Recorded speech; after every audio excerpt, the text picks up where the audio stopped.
En su lecho de muerte, mi abuelita de 104 años pidió que todos sus nietos se reunieran. Quería saber a qué se dedicaba su descendencia antes de partir al más allá. Todos mis primos estaban orgullosos de ser doctores, abogados y demás cosas aburridas. Cuando me tocó, le dije a mi abuela que soy millonaria, y le enseñé mi cuenta de OnlyFans. Toda la vida tuve que aguantar que en las cenas familiares me miraran por encima del hombro como si yo fuera un estorbo sin futuro. En mi familia siempre existió esa obsesión enfermiza y anticuada con los títulos universitarios, como si un pedazo de cartón firmado por un rector te diera automáticamente la categoría de ser humano superior. Mientras mis primos Iker y Zoe eran elevados a un altar por haber conseguido becas para estudiar medicina y derecho, a mí me trataban como a la oveja negra y la fracasada oficial del clan. Me salí de 3 carreras distintas porque no estaba dispuesta a perder 5 años de mi juventud sentada en un aula para terminar ganando una miseria de sueldo básico. Ellos no podían comprender que mi tiempo valía mucho más que memorizar libros polvorientos y complacer a profesores frustrados. Para mis tíos y mis padres, el único camino válido era el de la esclavitud corporativa o académica, y como yo me negaba a seguir ese libreto mediocre, me convirtieron en el blanco de todas sus burlas pasivo-agresivas. Durante años tuve que morderme la lengua cada vez que mi prima Zoe daba discursos interminables sobre sus pasantías no remuneradas en juzgados de poca monta. Iker no se quedaba atrás, pavoneándose de sus guardias de 36 horas en el hospital público como si la privación de sueño fuera una medalla de honor y no una clara señal de explotación. Yo los escuchaba hablar de sus vidas monótonas y sentía una mezcla de lástima y profundo fastidio. Me daba cuenta de que todo su orgullo se basaba en la validación externa y en la aprobación de parientes que ni siquiera tenían un automóvil del año. La mediocridad de mi entorno me asfixiaba por completo, pero sabía que discutir con ellos sin pruebas tangibles de poder económico era una pérdida de tiempo. Lo único que realmente cierra bocas en esta sociedad es el dinero contante y sonante, y yo estaba decidida a conseguirlo por la vía rápida y sin pedirle permiso a nadie. Hace 2 años tomé la mejor decisión de mi vida al abrir mi perfil de creadora de contenido para adultos en una plataforma exclusiva por suscripción. Entendí desde el primer día que mi cuerpo y mi imagen eran una empresa altamente rentable que no requería pagar matrículas universitarias absurdas. El algoritmo me favoreció casi de inmediato gracias a mi constancia y a mi total falta de pudor para monetizar lo que otros esconden por prejuicios religiosos o morales. En cuestión de 6 meses, mis ingresos mensuales superaron con creces lo que mis tíos juntos ganaban en todo un año de trabajo formal. Empecé a recibir transferencias en dólares que me permitieron mudarme de inmediato al penthouse de un edificio exclusivo en la zona más cara de la ciudad. Por fin estaba viviendo el estilo de vida que siempre me correspondió, rodeada de lujos, ropa de diseñador y comodidades que mi familia ni siquiera era capaz de pronunciar correctamente. Me aseguré de que mi transformación fuera visible para cualquiera que tuviera ojos, aunque mantuve el origen exacto de mis fondos bajo un perfil discreto frente a los parientes más chismosos para evitar su envidia antes de tiempo. Cambié mi guardarropa entero por marcas de alta costura europea, compré bolsos que costaban el salario semestral de Zoe y empecé a frecuentar los restaurantes más cotizados donde jamás verías a un asalariado. Cada vez que subía una foto a mis redes sociales mostrando mis viajes en primera clase o mis compras extravagantes, sabía que mis primos estaban rabiando de la envidia detrás de sus pantallas rotas. Ellos seguían atrapados en el transporte público y comiendo menús del día mientras yo disfrutaba de masajes en spas de lujo y contrataba servicios de chofer privado. Para mí, el valor de una persona se mide estrictamente por los ceros que tiene en su cuenta de ahorros y la capacidad de consumo que ostenta. Todo lo demás es poesía barata inventada por los pobres para consolarse de su propia falta de ambición y recursos. El punto de quiebre ocurrió hace apenas unos días, cuando mi abuela Michelle, la matriarca indiscutible de la familia, cayó gravemente enferma a sus 104 años de edad. Toda la parentela entró en un estado de histeria colectiva y nos convocaron de urgencia a la casona antigua donde ella agonizaba en su cama de roble. Mi abuela era una mujer de otra época, sumamente estricta y con una mentalidad conservadora que siempre favoreció a los nietos que seguían carreras tradicionales. Antes de partir al más allá, Michelle expresó su último deseo: quería que todos sus nietos nos reuniéramos alrededor de su lecho de muerte para escuchar personalmente a qué se dedicaba su descendencia. Obviamente, mis tíos organizaron todo como si fuera un desfile de logros para coronar a sus hijos preferidos antes de que la anciana cerrara los ojos para siempre. Yo fui a esa reunión con un vestido impecable y mi cartera más costosa, lista para ver cómo se caían las caretas de una buena vez.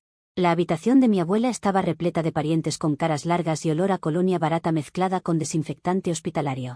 El aire se sentía pesado y ridículamente solemne mientras todos esperaban su turno para arrodillarse junto a la cama de la matriarca. Michelle apenas podía mantener los párpados abiertos, respirando con dificultad entre sábanas de hilo que tenían décadas de antigüedad. Cuando le tocó el turno a mi primo Iker, se acercó con una actitud de mártir profesional que me revolvió el estómago. Comenzó a hablarle con un tono suave y teatral, explicándole con lujo de detalles cómo salvaba vidas en las salas de emergencias y las cirugías complejas que había realizado durante la semana. Toda la sala murmuraba con admiración fingida, soltando suspiros y alabanzas como si estuvieran presenciando la canonización de un santo en vida. Luego se adelantó mi prima Zoe, acomodándose las gafas con una pedantería insoportable que siempre me ha parecido patética. Se inclinó sobre la anciana y le relató con orgullo sus casos recientes en el bufete de abogados, mencionando cómo defendía los derechos de personas vulnerables y los juicios que había ganado en los tribunales locales. Mi tío Marcos, el padre de Zoe, se secaba lágrimas de orgullo con un pañuelo arrugado mientras los demás primos asentían como marionetas bien entrenadas. La abuela Michelle sonreía con debilidad, bendiciendo las manos de Zoe y diciéndole que era el verdadero orgullo del apellido familiar. Yo estaba al fondo de la habitación sintiendo cómo la sangre me hervía de la rabia al ver tanta hipocresía junta reunida en 4 paredes. No podía tolerar que idolatran a 2 personas que vivían al día, con deudas estudiantiles y departamentos alquilados en barrios marginales, solo por tener profesiones tradicionales. En ese instante me di cuenta de que no podía permitir que esa farsa continuara ni un segundo más sin poner las cosas en su verdadero lugar. Esos 2 mediocres estaban recibiendo el aplauso de toda la familia por cobrar sueldos de esclavos mientras a mí me habían marginado durante años tratándome como a una don nadie. La falsa superioridad moral de Zoe y la soberbia académica de Iker eran un insulto directo a mi inteligencia y a mi evidente éxito financiero. Decidí que mi abuela Michelle no podía marcharse de este mundo engañada por discursos vacíos sobre vocación y servicio social que no pagan las cuentas de nadie. Ella merecía saber la verdad sobre quién de toda su descendencia era la única persona que había logrado amasar una verdadera fortuna en la vida real. Me abrí paso a empujones entre mis tíos, ignorando sus miradas de desconcierto, y me planté con firmeza justo al lado de la cama de la moribunda. Interrumpí el monólogo aburrido de Zoe con un tono de voz fuerte y claro que silenció por completo el murmullo de la habitación.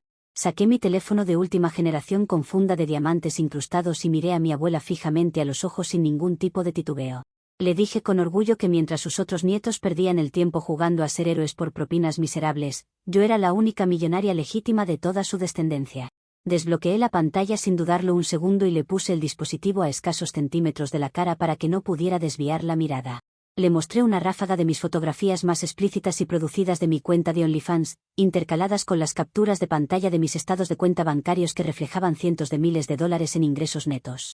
Quería que la anciana viera con absoluta claridad visual el verdadero poder del dinero y quién mandaba realmente en la estructura económica de la familia. La reacción en la habitación fue un caos instantáneo que ninguno de esos moralistas supo procesar adecuadamente. Mi abuela Michelle abrió los ojos desmesuradamente con una expresión de espanto y conmoción absoluta, fijando la vista en las imágenes explícitas que tenía frente a su rostro.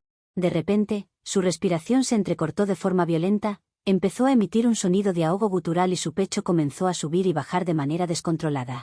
Los monitores médicos improvisados junto a su cama empezaron a sonar con pitidos estridentes mientras sus manos temblorosas intentaban apartar mi teléfono. Iker se lanzó sobre ella gritando órdenes médicas absurdas mientras Zoe me empujaba del brazo con una furia desmedida, llamándome desquiciada a los 4 vientos. Mis tíos entraron en un pánico ridículo, gritando rezos y maldiciones al mismo tiempo como si el diablo se hubiera metido en la recámara. Apenas 2 horas después de ese incidente, los médicos confirmaron que mi abuela Michelle había fallecido tras sufrir una descompensación cardiorrespiratoria fulminante provocada por el impacto emocional. En lugar de aceptar que una mujer de 104 años simplemente estaba en su tiempo límite biológico, toda mi familia me rodeó como una turba enfurecida para culparme de su muerte.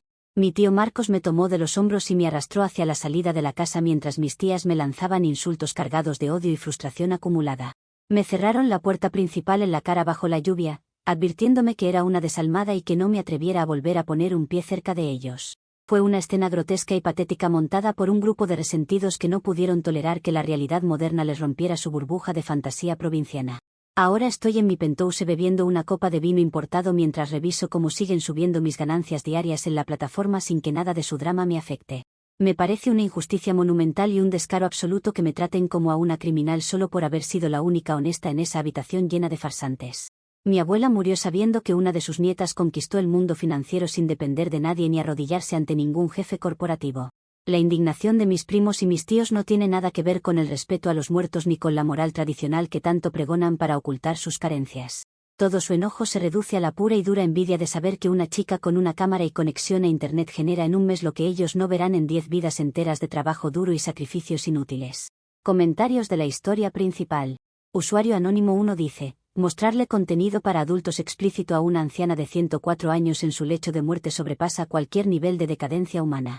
Destruiste los últimos minutos de paz de tu abuela solo para inflar tu ego desmedido frente a tu familia. No tienes la menor idea de lo que significa el respeto ni la empatía básica. Respuesta de la OP. Mi abuela merecía conocer el verdadero éxito financiero de su descendencia antes de cerrar los ojos y no las mentiras de sueldos miserables que le vendían los demás. No tengo la culpa de que su mentalidad fuera demasiado frágil para procesar cómo se genera riqueza en el siglo XXI. La verdad siempre incomoda a los mediocres. Usuario Anónimo 2 dice, es increíble que te sientas superior por vender fotos íntimas mientras te burlas de un médico que salva vidas y una abogada que defiende personas.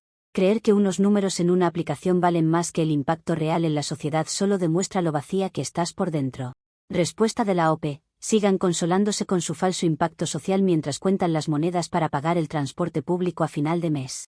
En el mundo real mandan las cifras bancarias y el poder adquisitivo, no los discursos baratos sobre salvar al mundo. Yo tengo libertad financiera absoluta y ustedes solo tienen turnos de 12 horas. Actualización 1. Han pasado 3 días desde la última actualización y el velorio de Michelle fue la confirmación definitiva de que mi familia pertenece a la clase más baja y resentida de esta sociedad.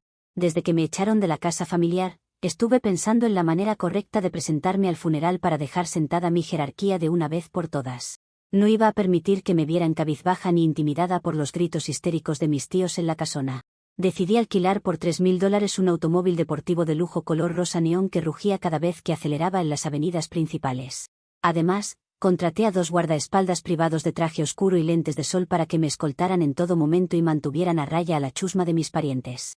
Llegué a la iglesia con un vestido entallado de diseñador internacional que costaba una pequeña fortuna, dejando claro que mi presencia eclipsaba cualquier intento de solemnidad barata.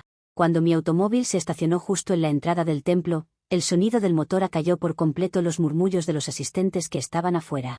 Mis 2 agentes de seguridad se bajaron primero, abrieron mi puerta con total reverencia y me escoltaron por las escalinatas como la figura de alto calibre que soy. La gente se quedaba con la boca abierta, incapaz de entender cómo alguien podía derrochar tanto glamour y solvencia en un evento tan monótono. Entré al recinto caminando con tacones de aguja que resonaban en el mármol, haciendo que todas las miradas se desviaran inmediatamente del féretro hacia mi figura. El ambiente era sumamente deprimente, oscuro y con una energía pesada que me dio náuseas desde el primer segundo. Todos los presentes llevaban trajes negros desteñidos, camisas sin planchar y vestidos de segunda mano que parecían sacados de un remate de beneficencia parroquial. Caminé por el pasillo central con la frente en alto, sintiendo el odio visceral que emanaba de los bancos donde estaban sentados mis primos y mis tíos. Iker ni siquiera fue capaz de sostenerme la mirada, prefiriendo clavar sus ojos en el suelo con una expresión de derrota absoluta y amargura evidente. Zoe, por su parte, me miraba con un desprecio mal disimulado, apretando su bolso de imitación barata contra el pecho como si quisiera proteger su orgullo herido. Yo disfrutaba cada segundo de su incomodidad porque sabía perfectamente que mi sola presencia los hacía sentir minúsculos e insignificantes en su propia tragedia. Mis guardaespaldas se colocaron a ambos lados de mi banco, asegurando un perímetro de exclusividad que nadie se atrevía a cruzar por miedo a hacer el ridículo. Era evidente que mi estatus económico imponía una distancia insalvable entre su miseria cotidiana y mi estilo de vida privilegiado. La misa transcurrió con la lentitud desesperante que caracteriza a los rituales religiosos de la gente que no tiene nada mejor que hacer con su tiempo. El sacerdote daba un sermón genérico sobre la humildad y el desprendimiento material, lo cual me pareció un chiste de pésimo gusto considerando la pobreza visible del lugar. Yo me dediqué a revisar mis notificaciones de ingresos en el teléfono, ignorando olímpicamente los cánticos fúnebres desafinados que entonaban mis tías desde el coro. Cada 5 minutos me llegaba una alerta de nuevos suscriptores VIP que pagaban propinas en dólares para acceder a mis álbumes privados más cotizados. La ironía de estar generando miles de billetes verdes mientras un cura hablaba de pobreza espiritual me provocaba unas ganas inmensas de reírme a carcajadas en medio de la nave central. Ellos estaban despidiendo a una muerta sin un centavo en el bolsillo mientras yo seguía multiplicando mi patrimonio por minuto sin mover un solo dedo. Al terminar la ceremonia religiosa, la gente empezó a desfilar hacia el patio lateral para acompañar el féretro hacia la carroza fúnebre municipal, un vehículo viejo que daba auténtica pena ajena. Fue en ese momento cuando mi tío Marcos, el padre de Zoe, se desprendió del grupo principal y caminó directamente hacia mi posición con pasos temblorosos. Tenía los ojos hinchados de tanto llorar, la corbata chueca y una chaqueta vieja que probablemente tenía más años que yo misma. Mis guardias hicieron el ademán de detenerlo de inmediato, pero levanté una mano con desdén para permitirle que se acercara y escuchara lo que tenía que decirme. Esperaba que viniera a pedirme disculpas por haberme empujado fuera de la casa de mi abuela o a suplicar una tregua diplomática frente al resto de la familia. Sin embargo, su actitud fue una muestra descarada de insolencia y falta de ubicación social. Marcos se detuvo a 1 metro de distancia, con la voz quebrada y un tono lastimero que me causó una profunda irritación desde la primera palabra. Me dijo con lágrimas en los ojos que tuviera un poco de decencia y respeto por la memoria de su madre, exigiéndome que me cubriera el escote y dejara de hacer un espectáculo circense con guardaespaldas en un cementerio.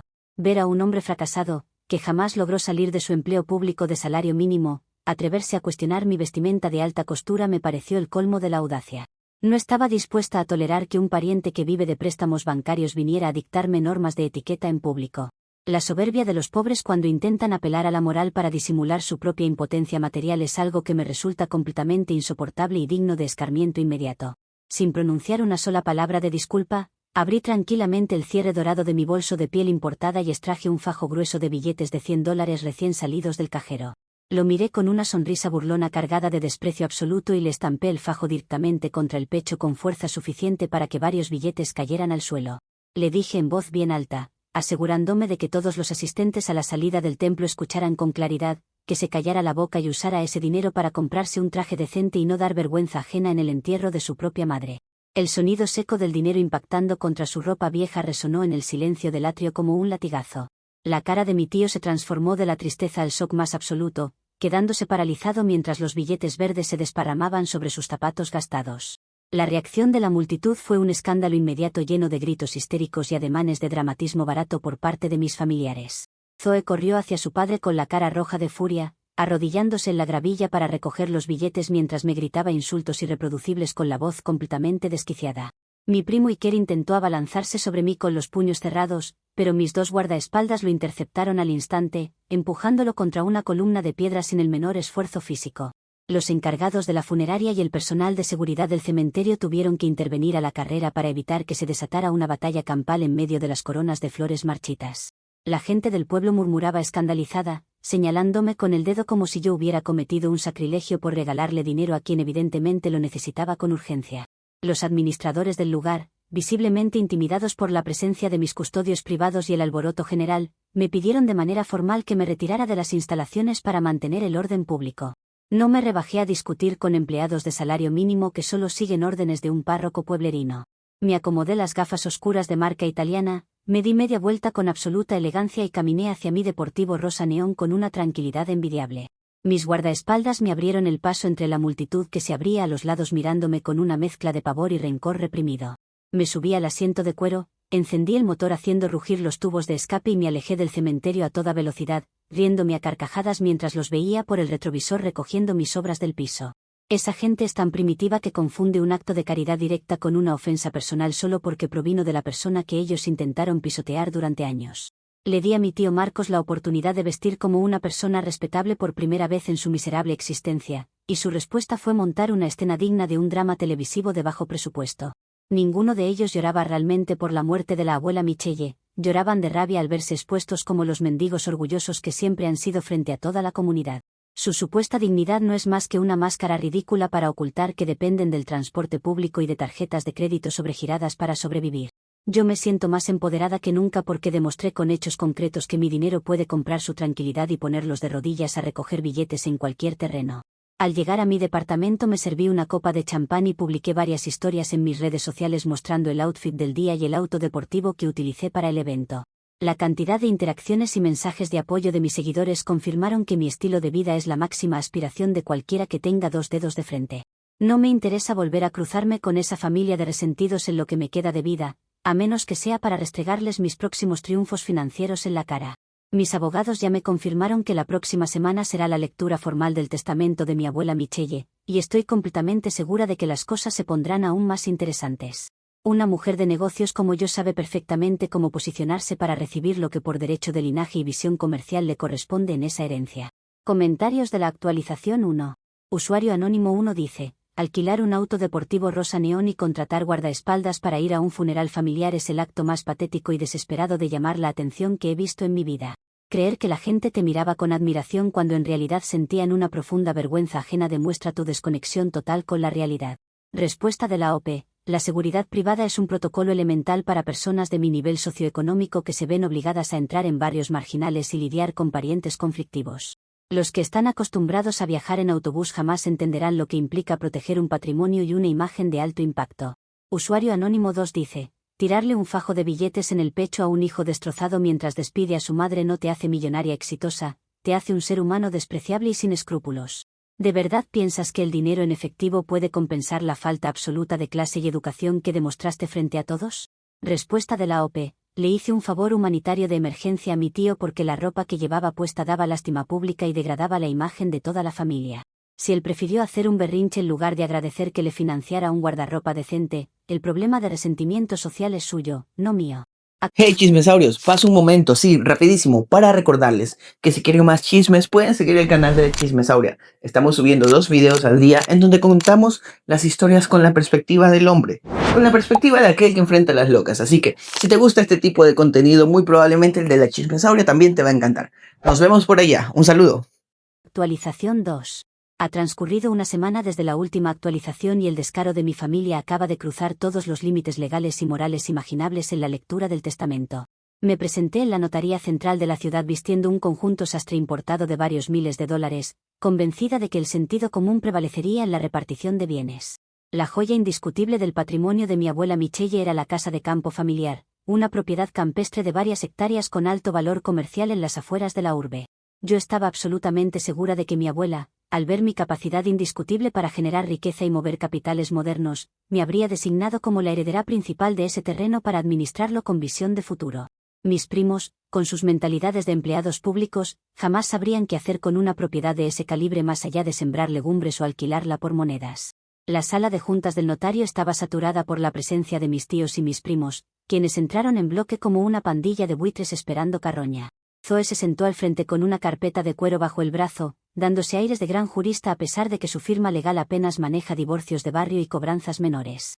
Iker no me dirigió la palabra en ningún momento, limitándose a murmurar cosas al oído de su padre mientras me lanzaba miradas cargadas de veneno y resentimiento puro. Yo me senté al otro extremo de la mesa con una postura regia, dejando mi teléfono y las llaves de mi departamento sobre el cristal para que no olvidaran quién era la persona con mayor liquidez en esa habitación. El notario, un hombre mayor con cara de burócrata aburrido, carraspeó un par de veces, rompió el sello de cera del documento oficial y comenzó la lectura protocolar del documento que supuestamente reflejaba la última voluntad de Michelle. Para mi absoluto estupor e indignación, el documento resultó ser una trampa asquerosa redactada con el único propósito de humillarme públicamente frente a toda la parentela. Tras enumerar cuentas bancarias menores y joyas antiguas que fueron repartidas entre mis tías, el notario se detuvo en la cláusula principal referida a los bienes inmuebles y la casa de campo. Con voz pausada y monótona, leyó una sección donde mi abuela Michelle me desheredaba formal y expresamente de cualquier porcentaje sobre sus tierras, propiedades o ahorros restantes. El texto justificaba mi exclusión total bajo los términos textuales de falta gravísima de valores morales, deshonra deliberada del apellido familiar y conducta lesiva contra las buenas costumbres. La totalidad de las hectáreas de la finca campestre y los fondos fiduciarios fueron asignados en partes iguales y exclusivas a Zoe, Iker y 2 primos menores. En cuanto el notario terminó de leer esa aberración jurídica, la sala estalló en murmullos de satisfacción mal disimulada por parte de mis familiares. Mi tío Marcos esbozó una sonrisa cínica desde su asiento, mientras Zoe fingía sorpresa mirando el techo con una inocencia impostada que me provocó un ataque de furia incontrolable. Me puse de pie de golpe, golpeando la mesa de caoba con las palmas de mis manos y exigiendo a gritos una explicación legal sobre esa farsa montada. Era evidente que una anciana centenaria, que apenas podía articular palabras en sus últimos días de vida, no tenía la lucidez mental ni la iniciativa para redactar cláusulas de desheredamiento tan específicas por cuenta propia. Acusé directamente a Zoe y a su padre de haber aprovechado el estado de vulnerabilidad y senilidad de Michelle para manipularla vilmente y quedarse con el patrimonio que me correspondía por estatus. Zoe se levantó con una calma fingida que me dio ganas de arrancarle las extensiones baratas que llevaba en el cabello. Me dijo con un tono de superioridad legalista que el testamento había sido modificado y firmado ante 2 testigos válidos activando la cláusula de moralidad tras el escándalo de la abuela, y que las disposiciones eran plenamente ejecutables bajo el Código Civil vigente. Me sugirió con ironía que me retirara a seguir vendiendo fotos en Internet para comprarme mi propia finca si tanto me interesaba tener tierras a mi nombre. Los demás parientes soltaron risitas burlonas y comentarios despectivos, disfrutando el momento como si hubieran ganado una batalla histórica contra mi solvencia económica. No pude tolerar semejante falta de respeto en un recinto oficial, así que tomé mis pertenencias, los insulté a todos de arriba abajo llamándolos muertos de hambre confabulados y salí de la notaría azotando la puerta de cristal. No me voy a quedar de brazos cruzados viendo como una abogaducha de poca monta y un médico de hospital público se reparten las tierras de mi familia a mis espaldas. Apenas puse un pie en la calle, llamé de inmediato al bufete de litigios corporativos más exclusivo y costoso de todo el distrito financiero de la ciudad. Fui recibida en el piso 40 de una torre ejecutiva por un equipo de abogados de élite que cobran honorarios por hora en cifras que harían llorar a mi prima Zoe. Les entregué unos cheques a modo de anticipo millonario y les di instrucciones terminantes de preparar una demanda de impugnación testamentaria exhaustiva contra toda mi familia.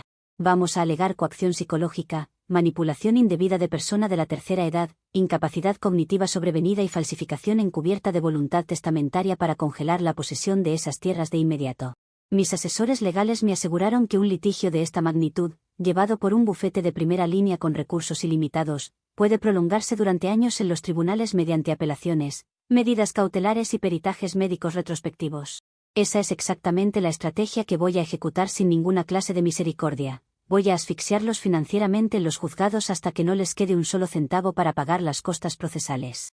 Zoe puede saber de leyes básicas, pero su pequeño estudio no tiene la capacidad operativa ni el respaldo monetario para sostener un juicio prolongado contra los gigantes del derecho corporativo que yo he contratado. Estoy completamente dispuesta a quemar cientos de miles de dólares de mis cuentas de ahorro con tal de ver a mis primos rogando por un acuerdo extrajudicial cuando sus salarios miserables no alcancen para pagar las tasas judiciales y las pericias técnicas. Es ridículo que crean que un simple pedazo de papel redactado bajo presiones oscuras los va a convertir en terratenientes de la noche a la mañana mientras yo tenga capital para pelear. La justicia en este país responde al poder adquisitivo y a la calidad de la representación legal que puedas comprar, y en esa arena ellos están completamente desarmados frente a mi poderío económico. Ya solicité una medida cautelar de no innovar sobre la casa de campo para impedirles que tomen posesión física de las hectáreas o vendan un solo metro cuadrado mientras el juicio esté en curso. Me da una satisfacción inmensa saber que la victoria que tanto celebraron en la notaría se les va a convertir en una pesadilla procesal interminable que les quitará el sueño y la paz mental durante años. La soberbia de creerse dueños de algo solo porque una anciana manipulada firmó un papel les va a costar hasta el último centavo de sus sueldos. Mis seguidores en Internet están fascinados con el drama legal que he estado compartiendo en mis transmisiones en vivo, donde explico detalladamente cómo la envidia familiar intenta despojar a los creadores de contenido exitosos. He recibido miles de mensajes de aliento y un incremento masivo en mis suscripciones de pago, lo que significa que mi presupuesto de guerra para los tribunales no hace más que aumentar cada día que pasa. Mis abogados ya notificaron formalmente a Zoe y a Iker sobre el inicio de las acciones legales, exigiéndoles la entrega de todos los historiales médicos de mi abuela Michelle para una auditoría psiquiátrica forense. Me aseguraré de que cada audiencia sea una exhibición de poder donde ellos lleguen en transporte público mientras yo desciendo de vehículos de lujo acompañada por un ejército de especialistas en leyes. Esta guerra apenas comienza y el dinero siempre termina imponiendo las reglas del juego. Comentarios de la actualización 2. Usuario anónimo 1 dice: iniciar una demanda millonaria contra una abogada profesional que conoce perfectamente el Código Civil solo porque te desheredaron por deshonra familiar es el colmo del absurdo. Gastar una fortuna en abogados corporativos para pelear una finca de la que fuiste excluida legalmente solo demuestra tu ignorancia y tu ego herido. Respuesta de la OP: los bufetes corporativos de élite barren el suelo todos los días con abogaduchos de 3 al cuarto como mi prima Zoe, sin importar cuántos códigos memoricen. En los tribunales reales manda la firma que tiene el presupuesto para contratar a los mejores peritos y alargar los procesos hasta que la contraparte se quede en la quiebra absoluta. Usuario anónimo 2 dice: le provocaste un shock a una mujer de 104 años en su lecho de muerte con tus fotos y de verdad te sorprende que te haya dejado fuera del testamento. Pareces un personaje de telenovela barata que no tiene la menor capacidad de conectar sus propias acciones destructivas con las consecuencias lógicas. Respuesta de la OP: mi abuela jamás habría tenido la lucidez para redactar semejante texto sin que mis primos le lavaran el cerebro y alteraran su medicación en sus últimos días para aislarla de mí. Todo esto fue un complot fríamente calculado por Zoe y Iker para robarme las tierras porque sabían que no podían competir contra mi éxito financiero. Actualización 3. Han pasado 3 meses desde la última actualización y todo mi imperio económico se vino abajo de una manera tan brutal y repentina que todavía me cuesta trabajo entender la magnitud del desastre. La catástrofe comenzó precisamente por culpa de la demanda que mis propios abogados corporativos interpusieron con tanta soberbia para impugnar el testamento. Dentro de la estrategia para demostrar mi solvencia económica y exigir una auditoría patrimonial agresiva contra mis primos, mi equipo legal cometió el gravísimo error de adjuntar balances financieros y declaraciones de ingresos de mis cuentas. Zoe, aprovechando su acceso directo al expediente judicial como abogada de la contraparte, revisó minuciosamente cada uno de los documentos que presentamos. Con una frialdad y una astucia despiadada que jamás le creí capaz de tener, descubrió una inconsistencia fatal que yo nunca me tomé la molestia de regularizar debido a mi estilo de vida despreocupado. Resulta que durante los 2 años enteros en los que estuve facturando decenas de miles de dólares mensuales en la plataforma para adultos, jamás declaré un solo centavo ante las autoridades tributarias del país. Yo asumía ignorantemente que el dinero que ingresaba a través de billeteras virtuales internacionales no requería el pago de impuestos locales ni la intervención de contadores públicos. Zoe recopiló todas las pruebas financieras que mis propios abogados habían subido al sistema judicial, estructuró un informe técnico impecable y presentó una denuncia formal y anónima por evasión fiscal agravada ante la Agencia Tributaria Nacional. El golpe del fisco fue demoledor, quirúrgico y completamente implacable desde el primer momento en que abrieron la investigación en mi contra. En cuestión de 3 semanas, emitieron órdenes de embargo preventivo y congelaron de manera fulminante absolutamente todas mis cuentas bancarias, tarjetas de crédito y fondos de inversión.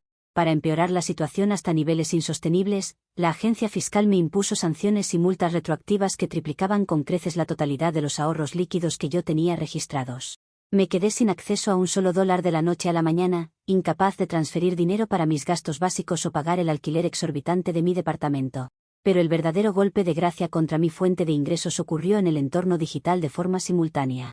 Alguien con acceso a mis archivos personales o algún usuario resentido filtró la totalidad de mi catálogo exclusivo de contenido para adultos en foros públicos y gratuitos de Internet. Mis suscriptores de pago, al enterarse de que todo mi material estaba disponible sin costo en la red, cancelaron sus membresías en masa, provocando que mis ingresos mensuales cayeran de miles de dólares a cero absoluto en menos de 48 horas. La pesadilla se volvió insostenible cuando los cheques de honorarios que les había emitido a mis prestigiosos abogados corporativos rebotaron por falta de fondos debido al congelamiento de mis cuentas. Esos mismos litigantes de élite que me prometían ganar el juicio y me sonreían en sus oficinas lujosas mostraron su verdadera cara sin el menor reparo ético. Apenas vieron que mis transferencias bancarias no pasaban, renunciaron de inmediato a mi representación legal mediante un escrito formal ante el juez, dejándome completamente desprotegida y en indefensión procesal. Sin dinero para contratar a otro abogado ni para cubrir las tasas judiciales obligatorias, el tribunal desestimó mi demanda de impugnación testamentaria con costas a mi cargo, consolidando la victoria absoluta de mis primos sobre la casa de campo familiar. La humillación pública alcanzó su punto máximo ayer por la tarde, cuando una grúa de la compañía de financiamiento automotriz se presentó en la entrada de mi edificio residencial. Al no haber podido pagar las cuotas mensuales del vehículo debido al bloqueo de mis tarjetas, procedieron al embargo y remoción inmediata del auto frente a todos mis vecinos y los conserjes. Tuve que soportar cómo la gente que antes me veía con admiración salía a los balcones a grabar con sus teléfonos móviles el momento exacto en que enganchaban mi vehículo a la plataforma de arrastre. El administrador del condominio ya me entregó una notificación de desalojo inminente por incumplimiento de 3 meses de renta, dándome un plazo perentorio de 1 semana para desocupar el penthouse. Me he quedado sin un solo centavo disponible en el bolsillo, con una orden de investigación penal tributaria sobre mi cabeza y con el repudio total de la sociedad. Mis supuestas amistades del medio digital y los contactos influyentes que frecuentaban mis fiestas privadas desaparecieron de la faz de la tierra en cuanto se enteraron de que mis cuentas estaban intervenidas por la justicia penal. Nadie me contesta las llamadas ni me responde los mensajes directos pidiendo un préstamo temporal o un lugar donde guardar mis pertenencias de valor. Estoy encerrada entre cajas de cartón, comiendo alimentos enlatados que tenía guardados en la alacena y viendo cómo las notificaciones judiciales se acumulan por debajo de mi puerta principal. Toda la estructura de poder y superioridad que construí sobre la base del dinero fácil se desmoronó como un castillo de naipes ante el primer embate legal serio de las instituciones del Estado. No puedo creer que una simple revisión de documentos tributarios haya sido suficiente para borrar de un plumazo toda la riqueza que presumí con tanto orgullo. Zoe y su familia deben estar celebrando en grande en la casa de campo de mi abuela mientras yo me hundo en este fango de deudas impagables y citaciones judiciales aterradoras.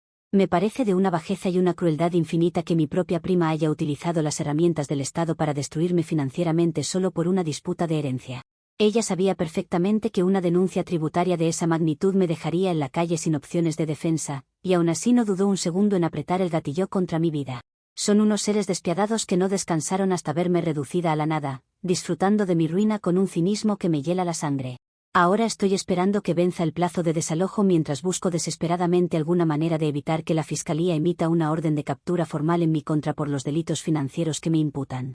Comentarios de la actualización 3.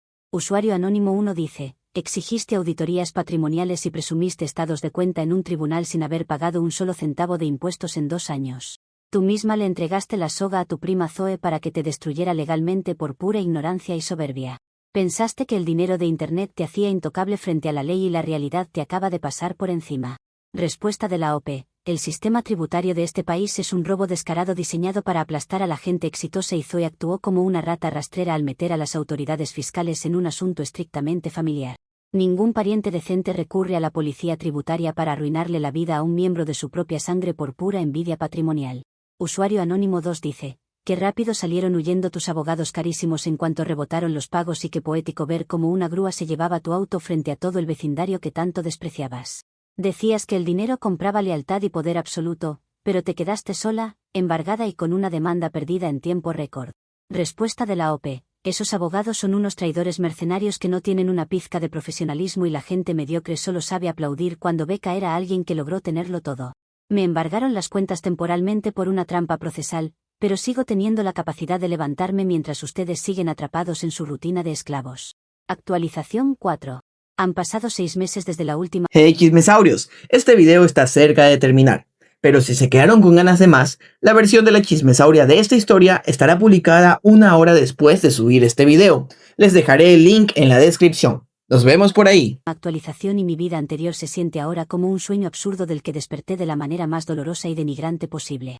Tuve que malvender absolutamente todos mis bolsos de diseñador, mis vestidos de alta costura y mis joyas a precios de liquidación miserable a través de casas de empeño clandestinas para poder abonar una fracción mínima de la deuda fiscal. El dinero apenas alcanzó para frenar temporalmente la orden de arresto de la Fiscalía Tributaria, pero mis cuentas continúan completamente congeladas y arrastro una sanción económica que jamás podré pagar con un trabajo normal. Actualmente vivo en una habitación minúscula y húmeda dentro de una casa compartida en un suburbio peligroso y descuidado a las afueras de la ciudad. El olor a fritura barata y cañería rota inunda el pasillo todos los días, recordándome a cada segundo el lugar miserable al que he caído por culpa de mis malas decisiones y mi soberbia desmedida. No tengo tarjetas bancarias, mi nombre está boletinado en todas las centrales de riesgo crediticio del país y como no tengo ningún título universitario ni experiencia laboral comprobable, nadie me contrata ni siquiera para atender el mostrador de una tienda local. Para colmo de males, la última notificación del juzgado tributario me otorgó un plazo improrrogable de 72 horas para cancelar una cuota penal obligatoria o de lo contrario se ejecutará mi traslado inmediato a un centro penitenciario para mujeres. El terror a terminar encerrada en una celda común me quebró por completo el espíritu y me obligó a hacer algo que jamás imaginé en mis peores pesadillas. Ayer por la mañana, tragándome el poco orgullo que me quedaba y con la dignidad completamente arrastrada por los suelos, decidí buscar a mi primo Iker para suplicarle ayuda financiera de rodillas si era necesario. Me puse la única ropa decente que me quedaba, un suéter viejo y unos zapatos desgastados, y me subí al transporte público con las últimas monedas que tenía en el bolsillo. Viajé durante 2 horas apretada contra la multitud hasta llegar al enorme y decadente hospital público donde Iker trabaja como cirujano de guardia. El lugar era un caos absoluto de camillas oxidadas, familiares desesperados llorando en los pasillos y un olor penetrante a desinfectante que me revolvió el estómago. Pregunté en la recepción por el consultorio de mi primo y me senté en una banca de plástico rota en la sala de espera general. Pasé 4 horas interminables esperando a que saliera de su turno quirúrgico, viendo el reloj de la pared con el corazón palpitando descontroladamente por la angustia y el miedo a ser rechazada. Cada minuto que pasaba era una tortura psicológica donde repasaba mentalmente cómo me había burlado de su profesión y de su salario durante años. Cuando las puertas del área restringida finalmente se abrieron, vi salir a Iker vistiendo su uniforme verde de hospital, con ojeras profundas de cansancio pero caminando con una dignidad profesional que yo jamás tendré. En cuanto lo vi cruzar el pasillo hacia la salida, corrí desesperadamente hacia él, ignorando a los pacientes y al personal de enfermería que caminaba por la zona. Me tiré directamente de rodillas sobre el piso frío de baldosa frente a sus pies, rompiendo en un llanto histérico y humillante que llamó la atención de todos los presentes en la sala. Le agarré la bata médica con las manos temblorosas y le rogué con la voz quebrada que por favor tuviera piedad de mí y me prestara el dinero para pagar la cuota del fisco y no terminar en la cárcel. Le juré entre sollozos que estaba profundamente arrepentida de todo lo que había hecho, que la fama rápida y el dinero fácil de Internet me habían vuelto loca y que la presión social me había cegado por completo. Me humillé como nunca antes en mi vida, suplicándole en nombre del parentesco de sangre que me salvara de la prisión y prometiéndole que le devolvería cada centavo trabajando en lo que fuera. Iker se detuvo en seco, bajó la mirada hacia donde yo estaba arrodillada y me contempló durante varios segundos en un silencio sepulcral que me heló la sangre en las venas. Su rostro no mostraba ira ni satisfacción maliciosa, solo tenía una expresión de frialdad absoluta, vacía de cualquier rastro de afecto familiar o empatía humana. Se soltó con cuidado la tela de su bata médica de mis manos sin agacharse ni un solo milímetro hacia mi nivel. Me miró fijamente a los ojos y me recordó con una voz pausada y gélida las fotografías obscenas que le planté en la cara a mi abuela Michelle mientras se asfixiaba en su lecho de muerte, y cómo le tiré fajos de billetes en el pecho a nuestro tío Marcos en medio del dolor del entierro. Me dijo con una tranquilidad demoledora que el dinero que tanto presumí jamás pudo comprarme un alma, una pizca de decencia ni el respeto de las personas que realmente importaban en esta vida. Agregó que para él y para el resto de la familia yo había dejado de existir el mismo día en que aceleré la muerte de la abuela con mi exhibicionismo grotesco, y que las deudas penales eran el resultado exclusivo de mis propios delitos tributarios. Sin darme una sola palabra de consuelo ni extender la mano para levantarme del suelo, se dio media vuelta con paso firme, atravesó la puerta de vidrio del consultorio médico y me cerró la puerta en la cara con un golpe seco. Varios enfermeros y guardias de seguridad del hospital se acercaron para pedirme de mala manera que me levantara del piso y abandonara las instalaciones inmediatamente para no incomodar a los pacientes. Salí del hospital arrastrando los pies, con los ojos hinchados de tanto llorar y sintiendo las miradas de desprecio y burla de toda la gente que presenció mi escena patética en el pasillo. Al cruzar la puerta exterior me encontré con una tormenta helada que caía sobre la ciudad, empapándome la ropa y el cabello en cuestión de segundos. Me senté en la acera sucia junto a la parada de autobuses, viendo cómo los automóviles pasaban salpicando agua sobre mis zapatos viejos sin tener siquiera el dinero suficiente para pagar el pasaje de regreso a mi cuarto alquilado. El peso de mi realidad me aplastó el pecho con una certeza aterradora. Estoy completamente sola en el mundo, sin familia, sin amigos, sin recursos y a pocas horas de que la policía toque mi puerta para llevarme detenida a un calabozo común. Toda la arrogancia que utilicé para pisotear a los demás se convirtió en la trampa exacta que me destruyó la existencia, y sé con absoluta desesperación que no hay salida posible para la ruina en la que decidí meterme.